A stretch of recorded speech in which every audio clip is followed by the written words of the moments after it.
Hello, everyone, and welcome to the Jeffrey Epstein Show. I'm your host, Bobbycapucci, and this is Daily Drop number 298.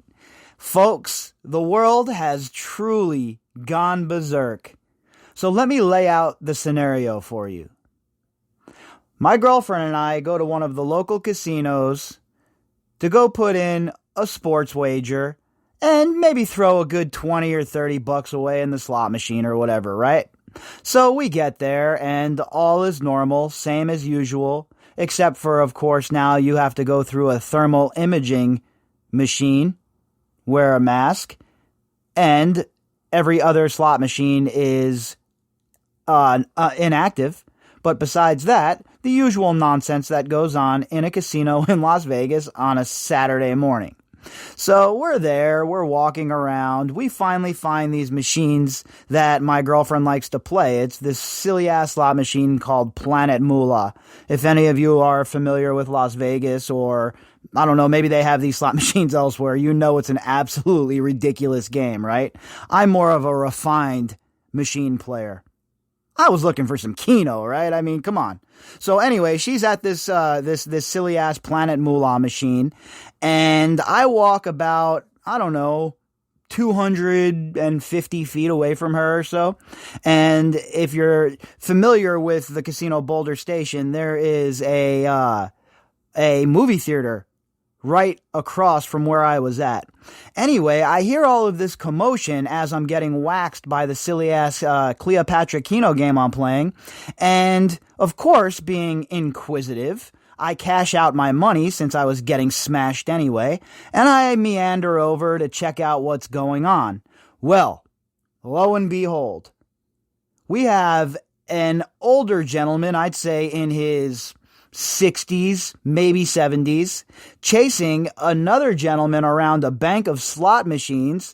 This gentleman in his, I'd say 40s maybe?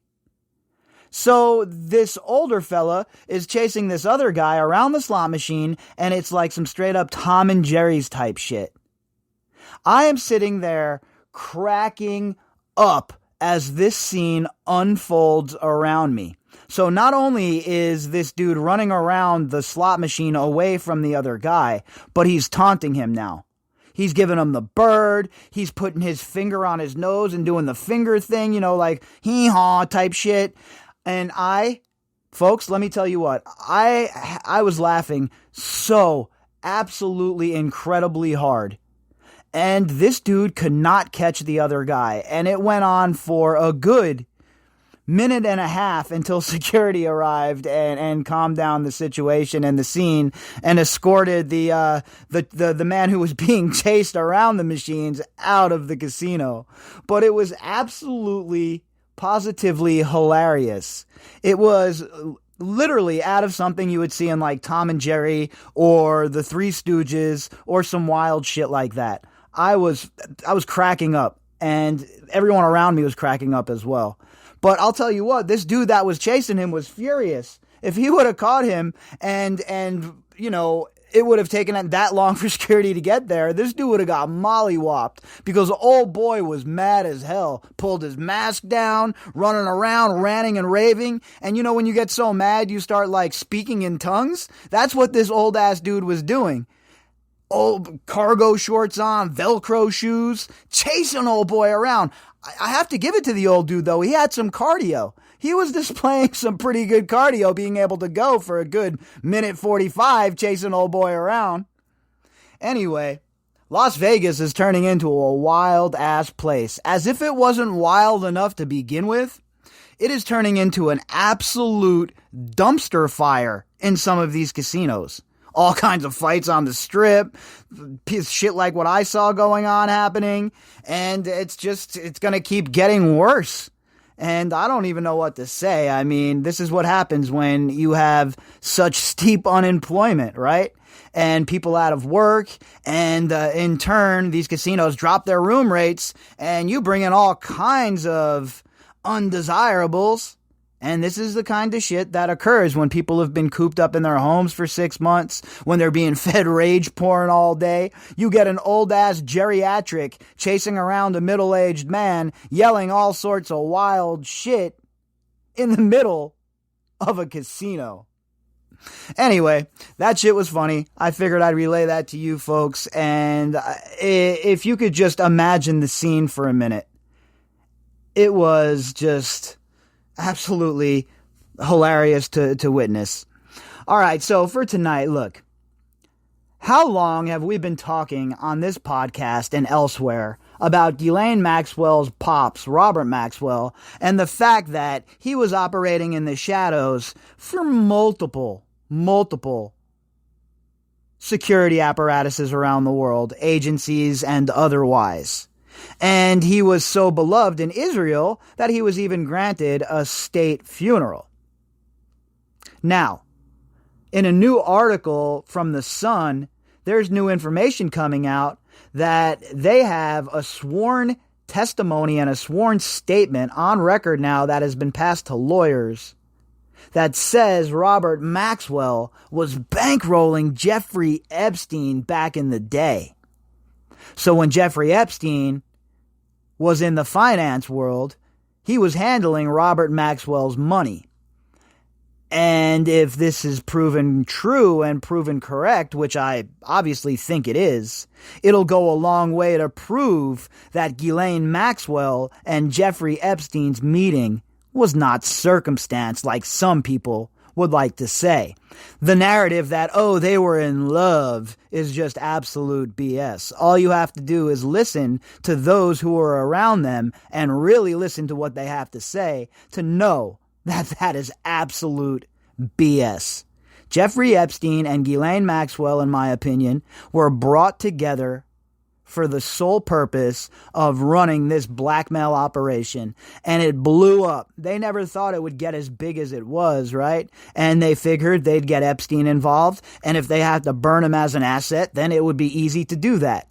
Well, he proved himself invaluable to these sick, smarmy scumlords who would fashion themselves as our rulers.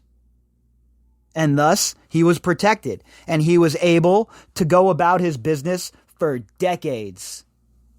And it wasn't by happenstance. It wasn't just by chance that Ghislaine Maxwell and Jeffrey Epstein, two sick, disgusting, bipedal serpents, were brought together. Ghislaine Maxwell, in my opinion, from everything we have read, from all of the information that has been made available to us from people that knew her, was like her father. She was her father's favorite.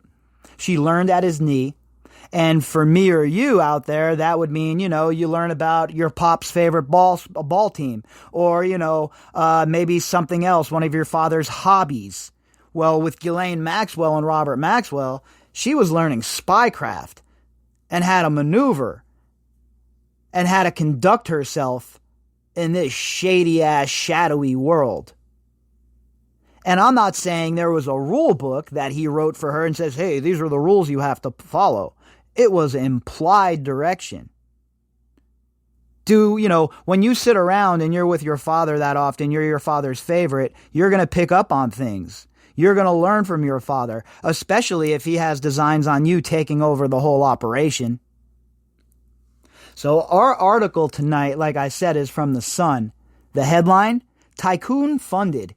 Jeffrey Epstein was bankrolled by pimp Ghislaine Maxwell's father, Robert Maxwell. Pimp, co-conspirator, fellow child abuser, general all-around scuzzbag. This article was authored by James Beal and Greg Woodfield. Investigators have sworn testimony claiming that Jeffrey Epstein was secretly bankrolled by Robert Maxwell, the father of alleged pimp Ghislaine. And look, like I was saying, we know that there is more than meets the eye here. We know that Jeffrey Epstein wasn't operating in the manner he was operating in just because he was some kind of whiz kid. That's been established. This dude ain't no genius. He's not running around on Wall Street making all these moves like he's Warren Buffett. Sex trafficker Epstein, who killed himself in jail last year, allegedly, mysteriously amassed a huge fortune despite only managing the wealth of a handful of exclusive clients. And a handful is even pushing it, right? On record, all we really have is Les Wexner. But we know there was more than that. We know the Leon Black connections with the charities.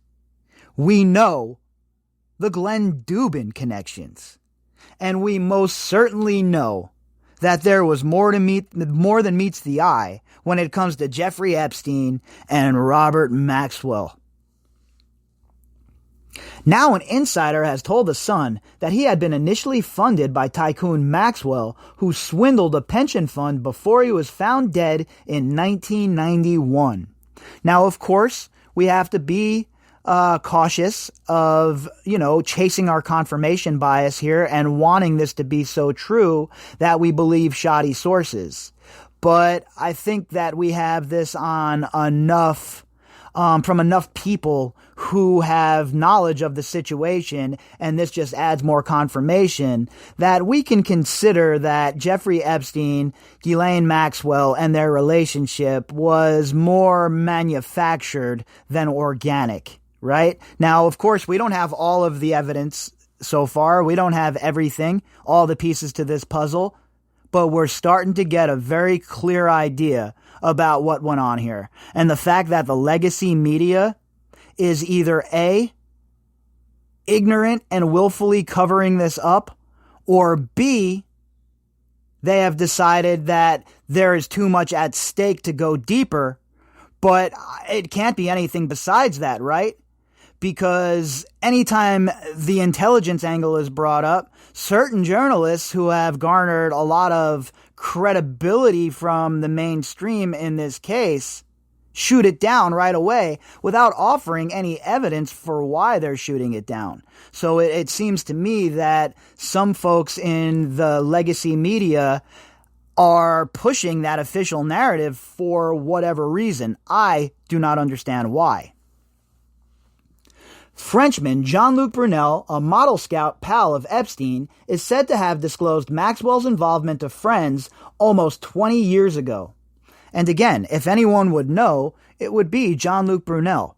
I was just talking about this when I did the interview with Roberta Glass over at the Roberta Glass True Crime podcast, and I was talking about how Jean-Luc Brunel plays a crucial role in what occurred here and in putting these pieces together so we can have a larger understanding about what truly occurred. He is a big part of what's going on, and for some reason the French authorities are sitting on their hands and they're not truly pursuing a case against him, at least from what I can see.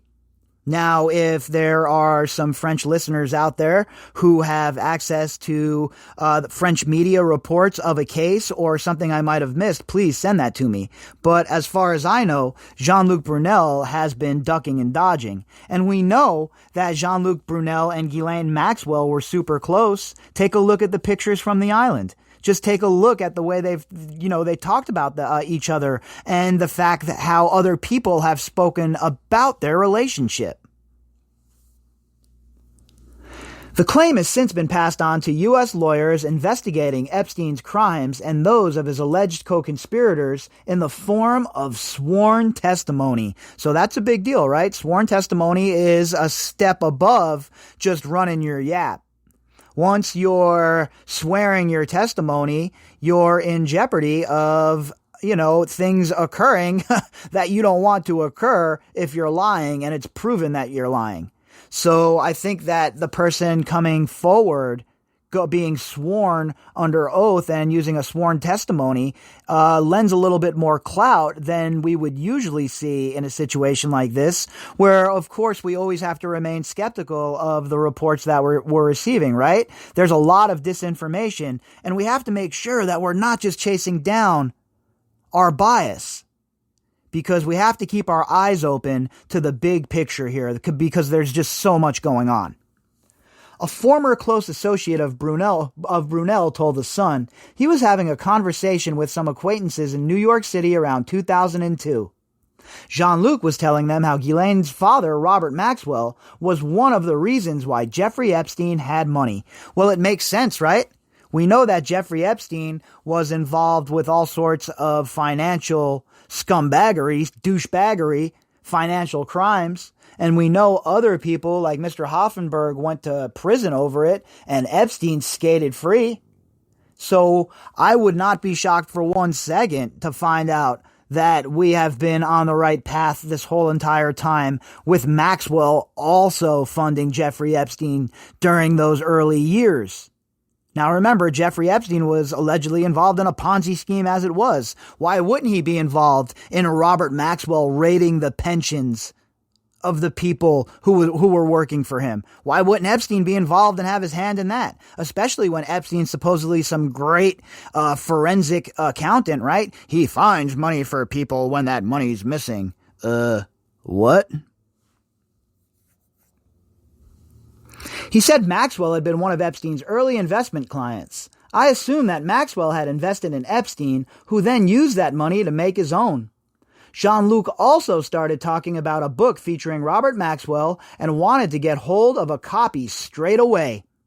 So this is coming from a direct friend of Jean-Luc Brunel's, who gave sworn testimony that this occurred, that this is true.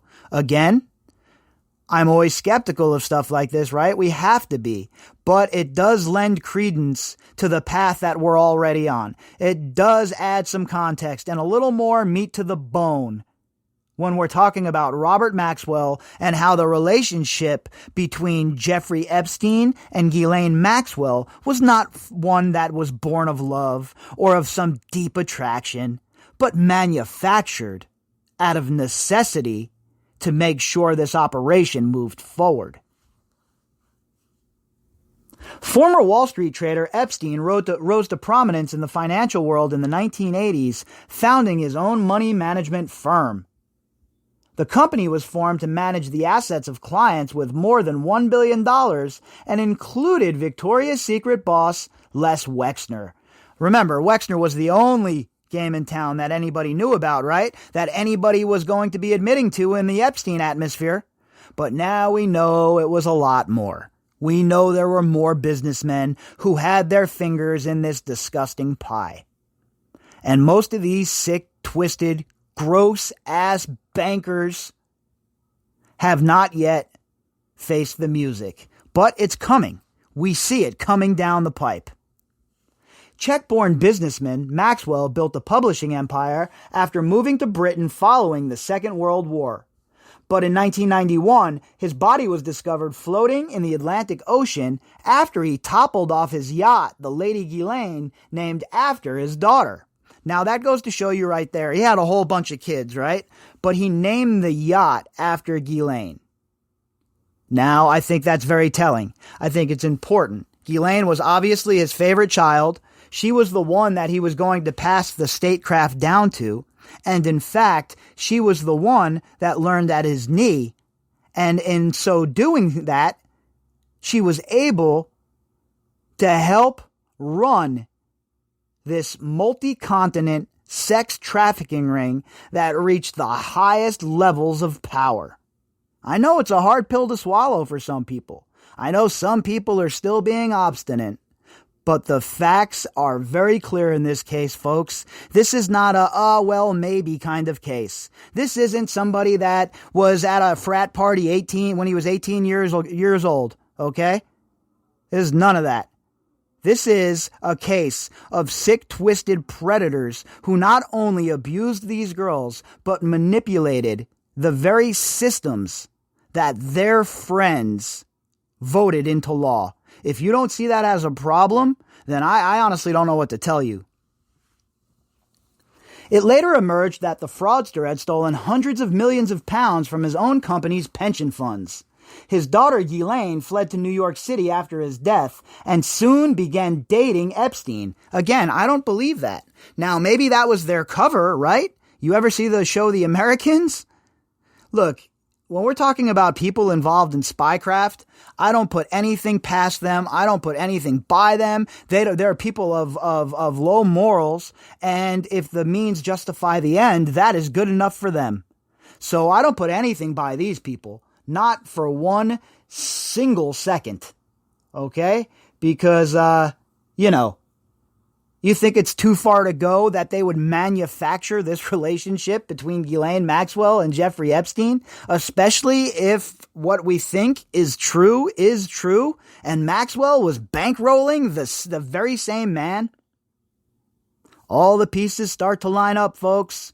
It's like you don't have, your vision's bad, right? And then you put on the glasses and you start to see what's going on a little bit clearer. It has never been revealed how they knew each other or met. Epstein committed suicide, allegedly, in prison last year, age 66, before he could go on trial over claims that he ran a child sex trafficking operation. Ghislaine, 58, was arrested in July and charged with grooming girls as young as 14 for Epstein. She is currently locked up in a New York jail and facing 35 years behind bars. And again, I think that 35 years is the least of her worries. When this indictment becomes superseded and they tack on other charges, well, she'll be wishing for the 35 years again. Her close pal, Prince Andrew, 60, has been engulfed in the scandal following allegations that he slept with Epstein survivor Virginia Roberts when she was a teenager. The Duke denies any accusations of wrongdoing. So there you have it, folks. We have somebody offering a sworn testimony that Robert Maxwell was the bagman for Jeffrey Epstein along with Les Wexner. This was the man that was providing the fazools. This was the man providing that money so that Jeffrey Epstein could probably would be my guess. Epstein was helping him launder the money he was stealing from his employees. And then after Epstein was approached, now this is all speculation on my part, when Epstein was approached by whoever the handlers were, Ghislaine and whoever else, well, he was familiar already with Robert Maxwell and probably Maxwell's handlers. Because remember, Maxwell had handlers as well. That's how it works. There's insulation in things like this, right? And we see that story starting to unfold. The story that Jeffrey Epstein and Ghislaine Maxwell were these lovers and Ghislaine was just pie-eye in the sky for Jeffrey Epstein. That's a bunch of BS. Did she have feelings for Jeffrey Epstein? She might have. She might have had some sort of love for him in her own way. But at the end of the day, these were cold, calculating operators. And they were operating a huge multi-continental trafficking ring, money laundering ring, and Lord knows what else. And Ghislaine Maxwell was not a victim, and she was not just a madam. Ghislaine Maxwell was a co-boss with Jeffrey Epstein, stood side by side with Jeffrey Epstein, and should face the consequences now that Jeffrey Epstein's gone and she's left alone holding the bag. If you'd like to contact me, you could do that at Bobbycapucci@protonmail.com. That's BOBBYCAPUCCI@protonmail.com. You can also find me on Twitter at BOBBY_CAPUCCI. All of the links that go with this episode can be found in the description box. All right, you guys know what's coming. It's Saturday night. I know everybody's out trying to blow off some steam, having a good time. Awesome. But please, do not drink and drive. It is not worth it for you or anybody else on the road. As for me, your boy will be back tomorrow, and we will pick right up where we left off. All right, everybody. Until then.